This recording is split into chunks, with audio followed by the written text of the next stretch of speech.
Salam sejahtera pada saudara semuanya. Salam jumpa perdana dengan saya, Dr. Eko.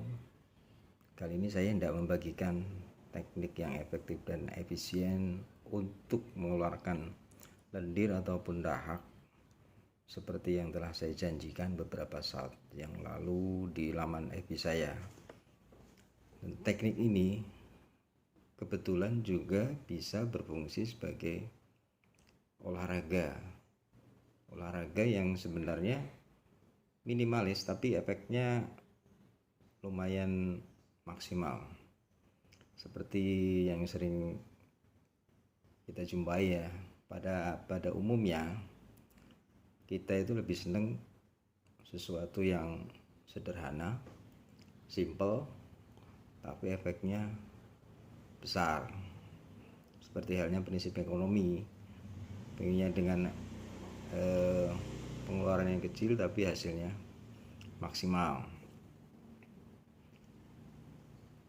Satu kata yang menarik tadi ya, ada kata olahraga.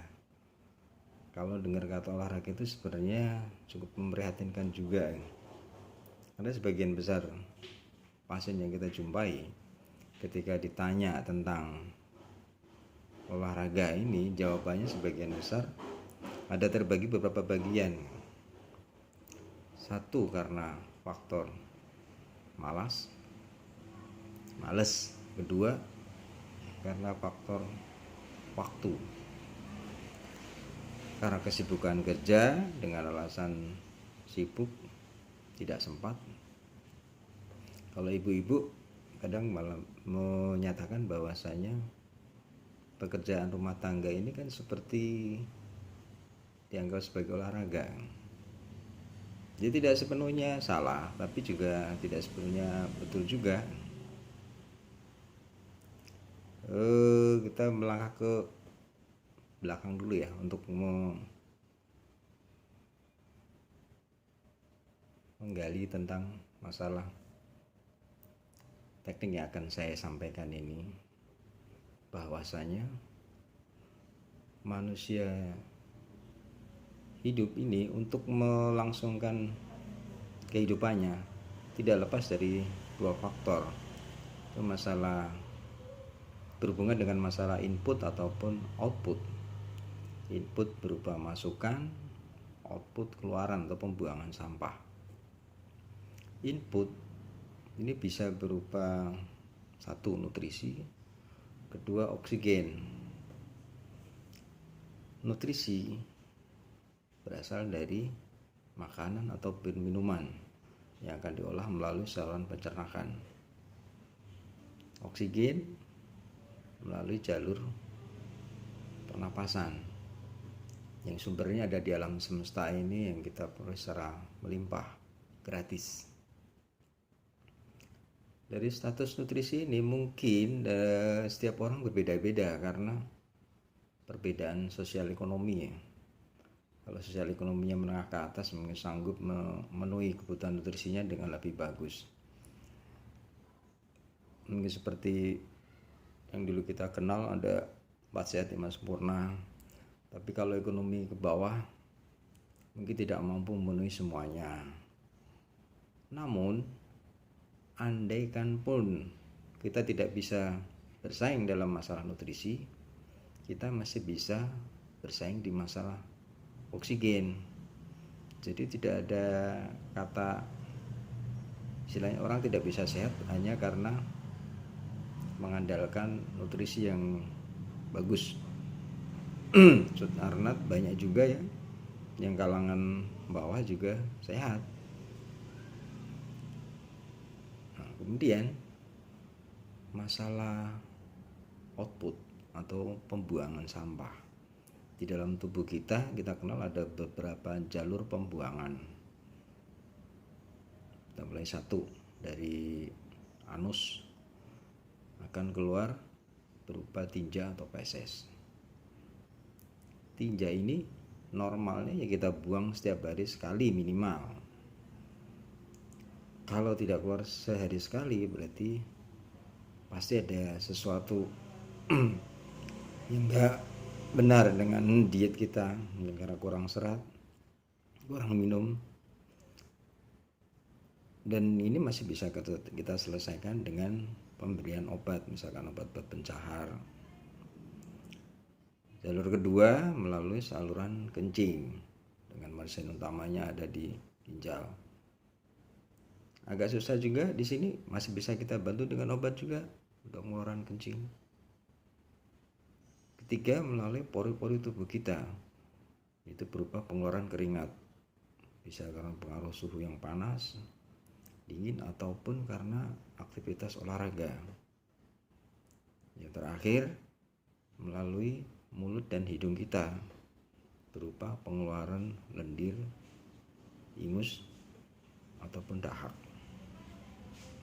Nah, kalau kita amati satu persatu, dari mulai pembuangan tinja, kencing, keringat, itu berlangsung setiap hari. Bahkan ada yang terjadi dalam sehari itu bisa frekuensinya lebih tinggi, misalkan penguapan dari keringatnya. Tapi kalau kita bicara masalah lendir, kapan saat kita membuang lendir setiap hari? Biasanya hanya terjadi pada saat kita sedang batuk atau sedang pilek. Di luar itu kebanyakan kita tidak melakukan aktivitas untuk mengeluarkan lendir. Jadi kalau kita hitung-hitung perimbangannya ya, pengeluaran lendir dan dahak ini sangat jauh dibanding lewat pengeluaran sampah lewat jalur yang lain. Padahal antara saluran napas dan saluran pencernaan ini memegang dua peran penting. Kalau misalkan dari saluran pencernaan bisa keluar lewat jalur tinja ataupun urin, lewat saluran napas sangat jarang kita kerjakan. Kemudian kita bahas lagi masalah pengolahan lendir ini. Bisa kita kerjakan melalui dua jalan.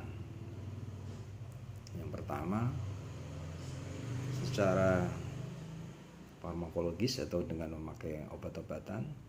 Kedua, non farmakologis atau tanpa obat-obatan.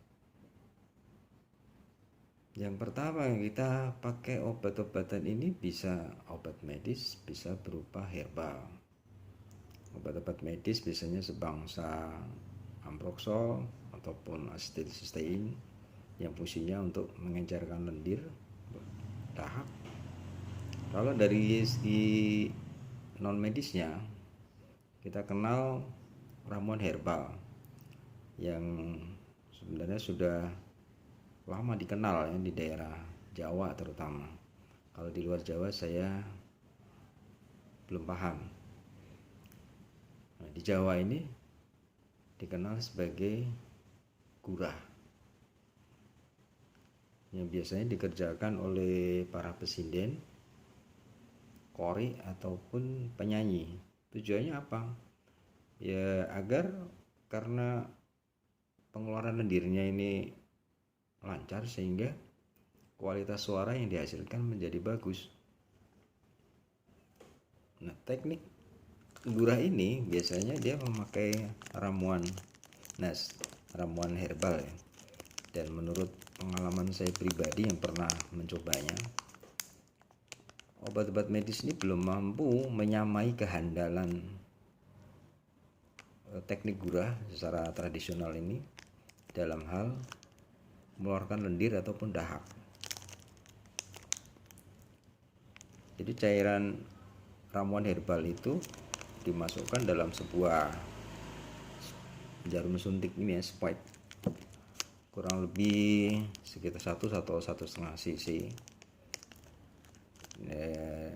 Pasien dalam kondisi tiduran, kemudian dimasukkan cairan ke hidung, masing-masing lubang hidung sekitar 1,5 cc, ditunggu sekitar 10 atau 15 menit, kemudian posisi tengkurapkan, bisa dalam jangka waktu setengah atau 1 jam, maka lendir itu akan keluar semua. Efeknya apa? Ya enak di saluran tenggorokan plong, kemudian di daerah kepala ini juga terasa ringan karena lendir itu banyak keluar. Namun kelemahan teknik ini yang pertama tentu nyeri, karena Anda bisa membayangkan lubang hidung kita dimasukin cairan, tentu rasanya nyeri. Yang kedua, teknik ini butuh waktu yang lama, prosesnya bisa 1 jam. Yang ketiga, perlu diulang minimal 3 bulan sekali. Ya, kalau saya sendiri mah nggak sanggup, cukup mencoba sekali saja karena memang sakit. Yang kedua, teknik herbal sudah ya. Nah sebenarnya saya berpikir ini ya, untuk masalah saat sekarang ini ya, pandemi COVID yang sedang merajalela ini, sebenarnya mungkin bisa dipertimbangkan ya sebuah pengobatan dengan gurah ini ya untuk pasien COVID dengan gejala ringan atau sedang, untuk pengeluaran lendir dahaknya itu lebih bagus menurut pengamatan saya. Tapi memang belum pernah saya lihat medis menggunakan. Yang kedua, setelah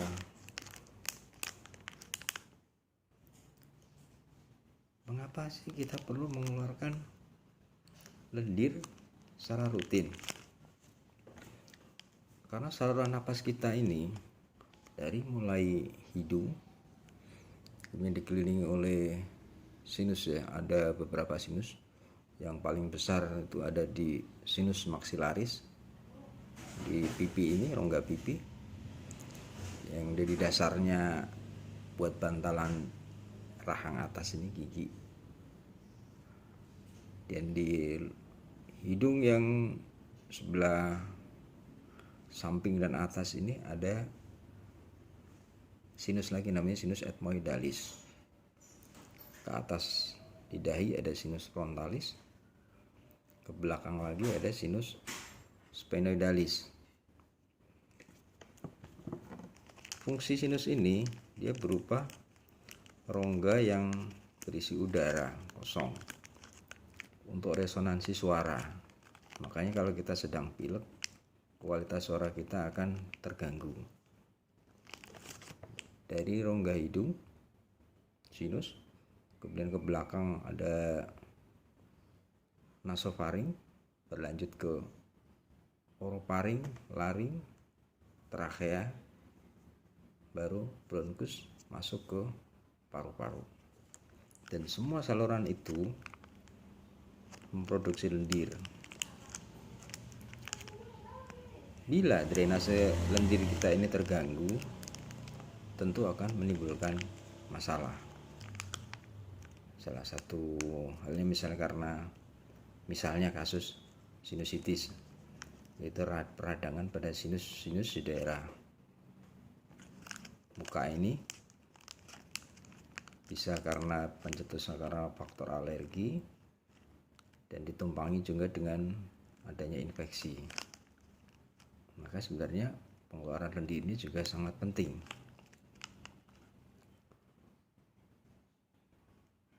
Kemudian seberapa efektifkah teknik yang tidak saya sampaikan ini dalam hal mengeluarkan lendir dan dahak?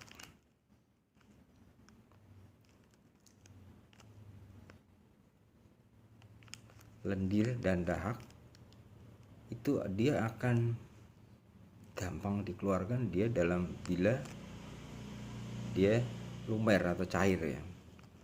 Kita tentu pernah merasakan gimana batuk yang sangat menyiksa, yang mengeluarkan lendir itu sangat susah sekali.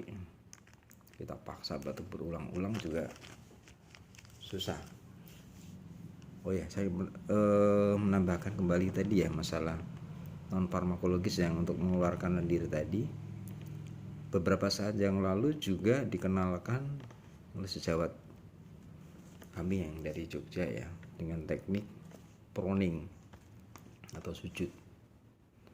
Teknik proning ini mengandalkan gaya gravitasi. Jadi dengan posisi yang nungging, maka paru-paru yang di posisi bawah dia ada di atas, maka aliran lendirnya dari paru-paru bawah itu akan gampang mengalir ke paru-paru atas karena posisinya yang nungging tadi. Nah, proses pengeluaran lendir ini dalam masalah penanganan COVID di rumah sakit juga mendapat porsi yang besar,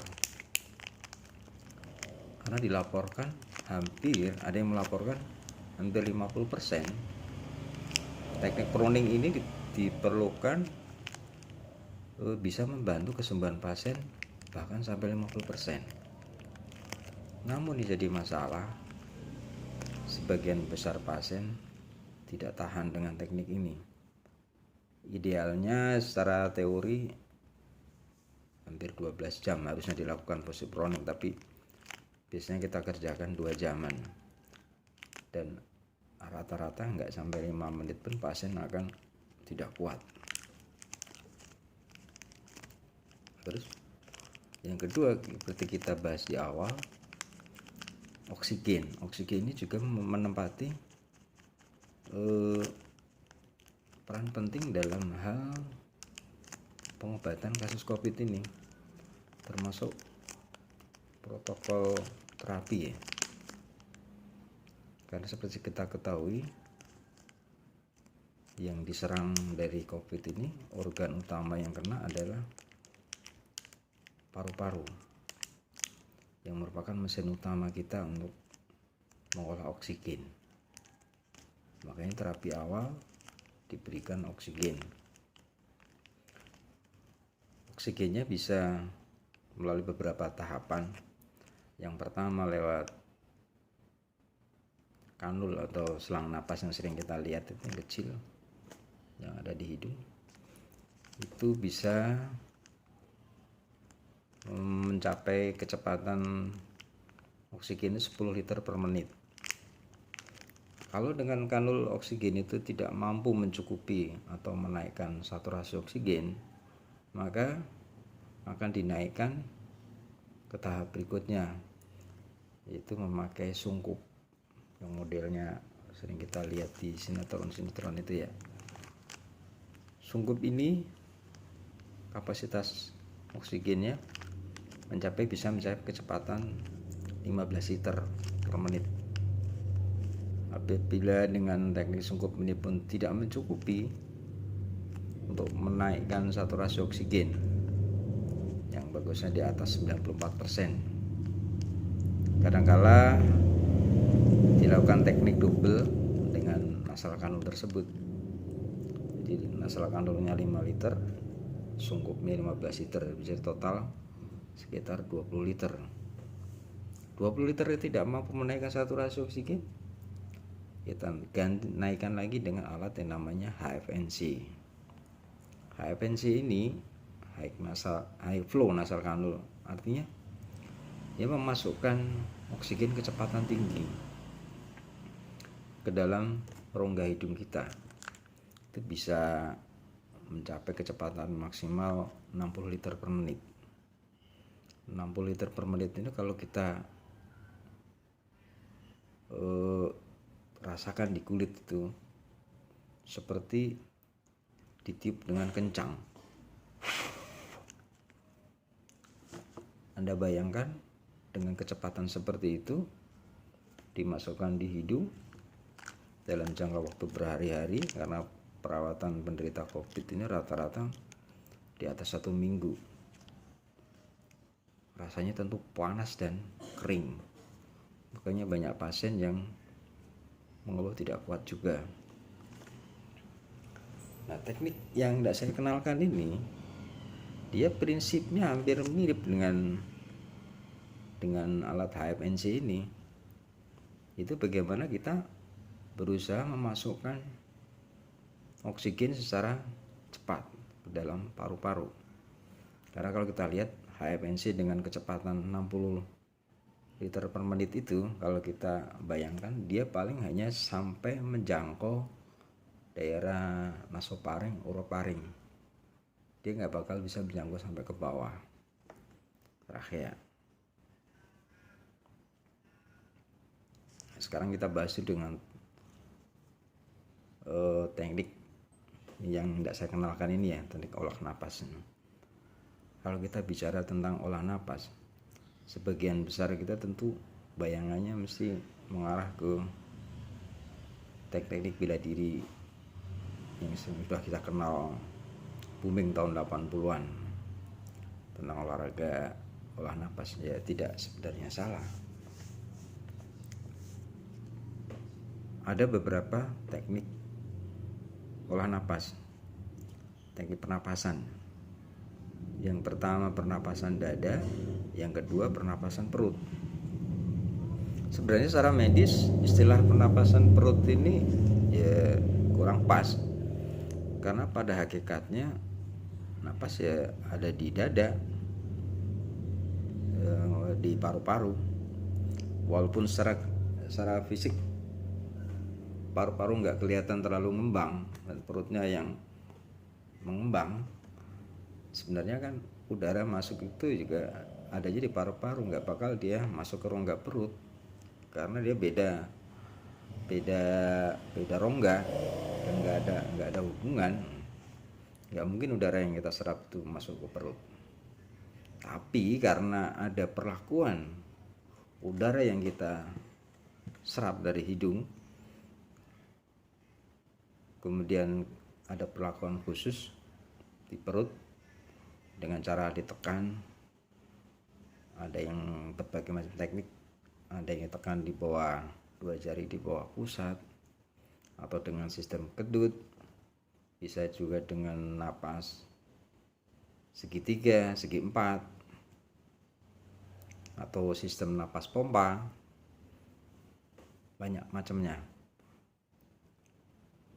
Sistem kedut itu perut kita seperti berdenyut ya.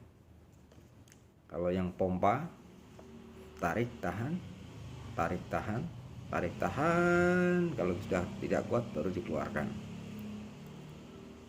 Yang segitiga sama teknik segitiga, tarik tahan, lepas.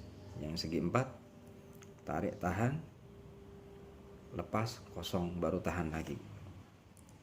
Saya pikir rumit ya. Dengan olahraga napas yang biasa ini kita kenal aja, orang pada kebagian besar udah menyerah, apalagi dengan teknik yang beragam semacam ini. Pasti pertama yang akan muncul di otak itu rumit. Makanya saya pilihkan teknik yang lebih sederhana, yang seperti gerak napas biasa, seperti napas kita itu jadi napas masuk dan keluar, tapi kita hanya bermain di masalah kecepatan aliran napasnya yang kita mainkan. Makanya sering saya menamakan teknik ini dengan teknik gergaji, karena bunyinya seperti gergaji. Semacam sebenarnya mudah kan? Tapi walaupun kelihatannya mudah, sebagian orang yang saya perkenalkan teknik ini nggak bertahan lama, karena memang berat. Ya semua teknik napas itu nggak ada yang enak. Orang pengen sehat tanpa berupaya keras, nggak mau olahraga, ya gimana ketemu rumusnya gitu kan? Ya semua perlu upaya yang berat. Sesederhana pun teknik yang namanya teknik napas itu tidak enak. Saya dulu waktu mengenal teknik pertama kali juga tidak nyaman di badan. Namun karena ada ungkapan yang menyatakan bahwa Allah bisa karena biasa, Ya kalau kita nggak melatihnya, ya kapan kita akan bisa? Nggak akan bisa-bisa. Kita dulu waktu bayi mau belajar jalan itu juga berproses, dari mulai tengkurap, merangkak, rambatan, jalan, baru bisa lari. Nggak mungkin semua tanpa proses. Makanya di sini dibutuhkan ya rutin, harus kita kerjakan. Tidak bisa kita mengharapkan hasil yang instan. Kemudian saya bicara lagi masalah waktu ya. Ini yang banyak dikeluhkan oleh sebagian besar kita lah ya. Saya sendiri juga merasakan seperti itu. Kadang merasa waktu ini nggak pernah cukup.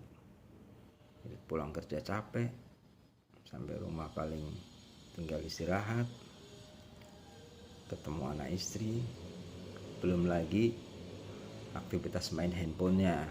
Nah ini sekarang yang banyak kita jumpai justru mungkin yang lebih banyak aktivitas main-main HP-nya ini, yang kadang justru menyita waktu tanpa kita sadari, tapi banyak dinikmati justru. Saya coba mencari-cari waktu yang enak untuk melatih napas ini kapan, yang bisa membuat orang itu tidak merasa terbuang waktunya. Saya cari yang pasnya itu. Oh ya, ketemu satu. Pada saat kita mandi,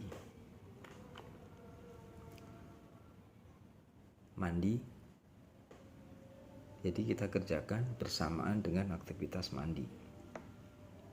Mungkin laki-laki kalau mandi waktunya paling banter mungkin 15 menit ya, di luar aktivitas BAB. Bisa lah nyampe setengah jam mungkin.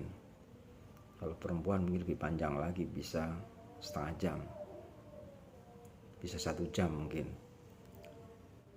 Nah, saya membayangkan kalau waktu nggak usah nyampe 15 menit, 10 menit aja rutin kita kerjakan tiap hari, itu dampaknya sangat luar biasa. Karena teknik ini sudah saya buktikan selama lebih dari 10 tahun. Saya kerjakan rutin tiap hari.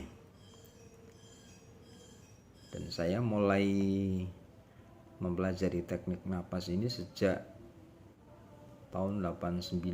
Jadi kalau dihitung-hitung udah 32 tahun. Saya coba cari-cari teknik yang simple, yang hemat waktu, bisa dikerjakan di mana saja, efeknya maksimal.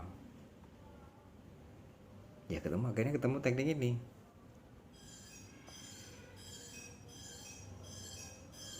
Waktunya saya ketemu di mandi. Kemudian mandi pada saat kapan yang bagus kita kerjakan? Pada saat mandi pagi. Mengapa kita pilih waktu pagi? Karena setelah kita tidur, dalam aktivitas tidur istirahat itulah produksi lendir kita banyak, sehingga ketika pagi kita melakukan olah napas ini, lendir yang keluar akan banyak. Setelah waktunya sudah, terus bagaimana? Mungkin ada pertanyaan, bagaimana kalau kita sedang puasa? Kalau sedang puasa, bagusnya sore, waktu sore ya, setelah asar baru kita kerjakan. Karena kalau pagi hari, saya khawatir Anda haus, nanti malah batal puasanya.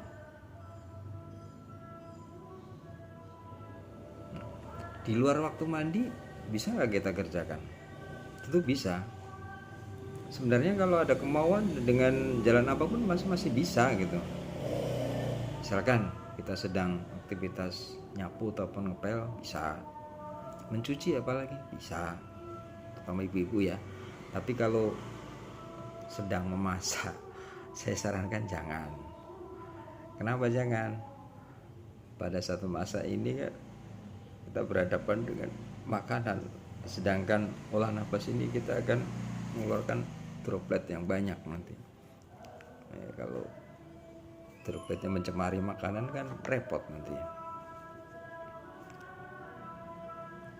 Dan latihan ini harus dimulai dengan intensitas yang pelan dulu. Kita coba pelan-pelan dulu, baru kita naikkan kecepatan napasnya sampai maksimal yang bisa kita kerjakan.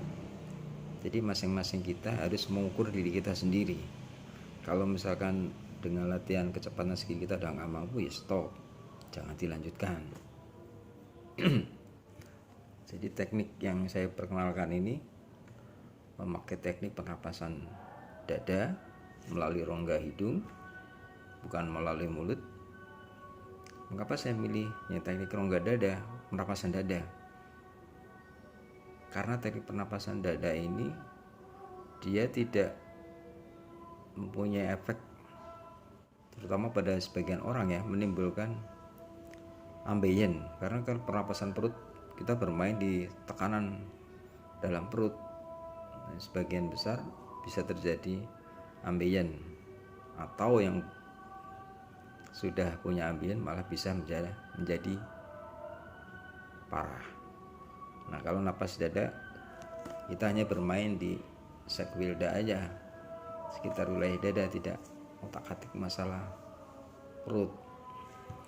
Kenapa saya pilih lewat hidung? Karena ya kita akan melalui berbagai rongga-rongga yang di sinus ini, jadi semua akan kena. Kalau kita pakai lewat mulut, dia hanya kena di daerah mulut aja, langsung ke saluran napas. Yang rongga di atas ini, sini tidak terkena efek yang terlalu berarti. Setelah itu, terus bagaimana kalau kita sedang pilek? Ya kalau sedang pilek, ya, diobatin dulu pileknya.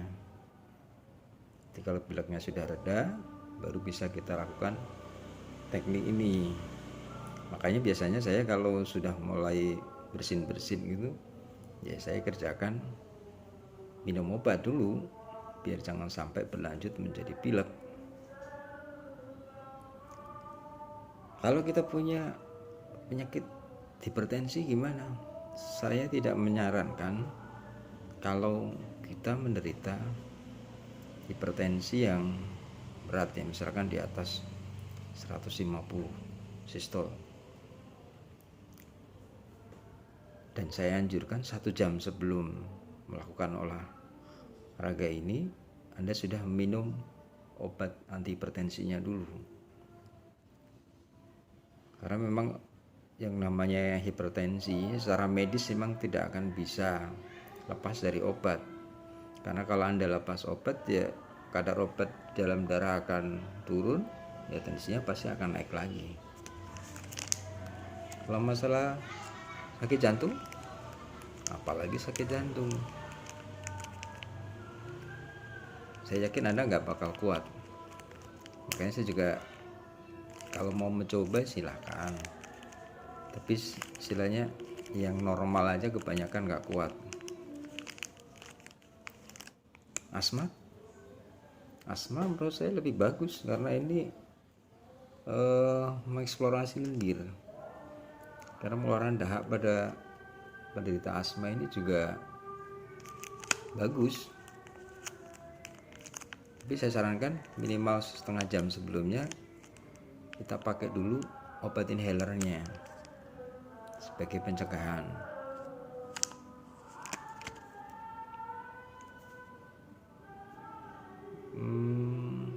Dan ini masalah olah napas ini, saya tidak terpaku pada gerakan atau jurus-jurus tertentu, tidak ada. Jadi murni hanya gerakan sih bebas Anda kerjakan selama proses mandi tersebut. Gerakan bebas mau ya sambil mandi. Yang ya intinya kita gerak. Karena ya kita nggak bisa lepas dari yang namanya gerak.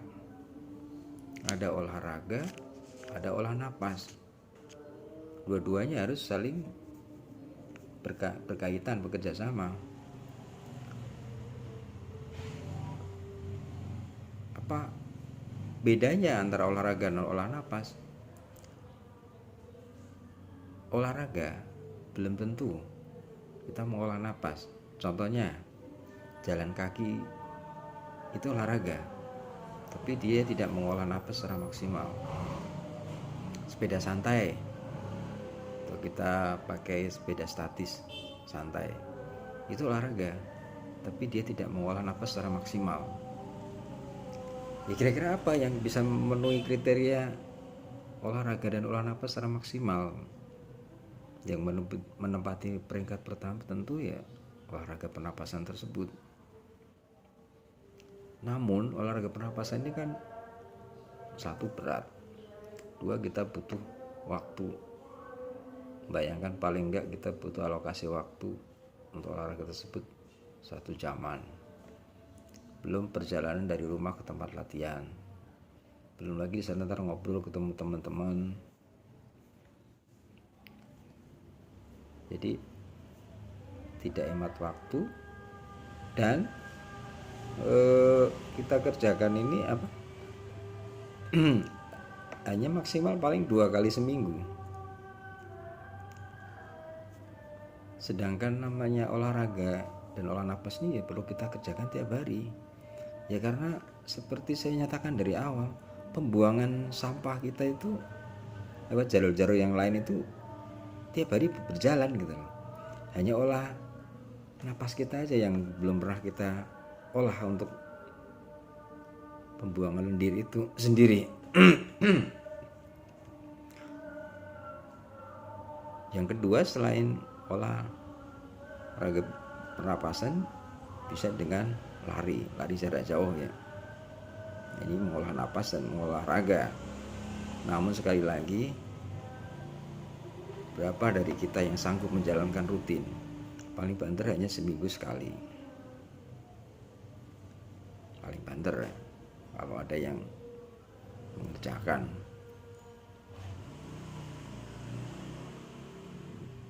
Jadi sementara untuk masalah teknik ini saya cukupkan sekian dulu, karena waktunya sudah panjang, sudah 37 menit.